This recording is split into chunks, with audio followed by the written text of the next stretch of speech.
আমার কথা মিথ্যা বলছে। মৌসুমীর মার সঙ্গে আমার কোনো ঝগড়া হয় নাই। মৌসুমীকে নিয়ে সোহানের সঙ্গে ঝগড়া হয়েছে সালমান শাহ। হ্যাঁ, ঘরের মধ্যে আসলে স্বামীরা কাউকে সহ্য করতে পারতো না। আল্লাহর কসম, আমার সঙ্গে স্বামীদের কোনোদিন কোনো গন্ডগোল হয় নাই। আমার মৃত্যুর শেষ দিন পর্যন্ত মামলা চলবে। মৌসুমীর সঙ্গে সে কাজ করে নাই। এই মৌসুমী, এটা আগেও বলেছি আমি, যে তার কিয়ামতের সময় তাকে ফেলা করেছে সোহান, এবং তার খাওয়া দাওয়া দেখা করতো না। সে ইনসাল্ট ফিল করেছে। পোস্টারিং এ বা কোনোখানেই তাকে হাইলাইট করা হয় নাই, নায়ক হিসেবে তাকে ইজ্জত করা হয় নাই।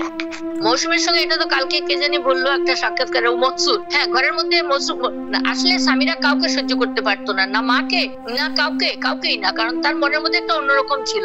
আল্লাহর কসম, আমার সঙ্গে স্বামীদের কোনোদিন চোখাচোখির গন্ডগোল বা কোনো মন কষাকষি বা কোনো যে এটা করিস না, এরকম কোনো পরিস্থিতি অ্যারাইজ করে নাই। তার সঙ্গে আমার খুব মধুর একটা মায়ার সম্পর্ক ছিল।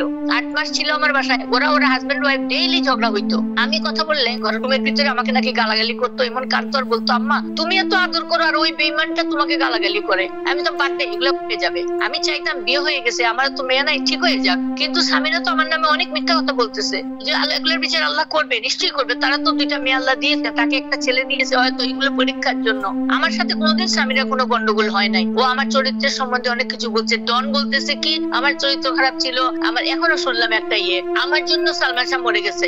আমার মৃত্যুর শেষ দিন পর্যন্ত মামলা চলবে যদি রায় না পাই। আমি সোহান মরে গেছে, এখন রোহান আল্লাহর কাছে জবাব দিবে। আমার কথা মিথ্যা বলছে। মৌসুমীর মার সঙ্গে আমার কোনো ঝগড়া হয় নাই, কোনোদিন হয় নাই। মৌসুমীর সাথে মৌসুমীকে নিয়ে আর বাথরুম নিয়ে সোহানের সঙ্গে ঝগড়া হয়েছে সালমান শাহ। ওদের মতো দূরত্ব হয়েছে, আমার সাথে কিচ্ছু না। এটাকে কালার করার জন্য এরা মিথ্যা কথা বলছে, এবং স্বামীরাও চায় নাই মৌসুমীর সাথে হোক, মানে কোনো নায়িকার সাথে ঘনিষ্ঠতা হোক, সেটা ঠিকই আছে।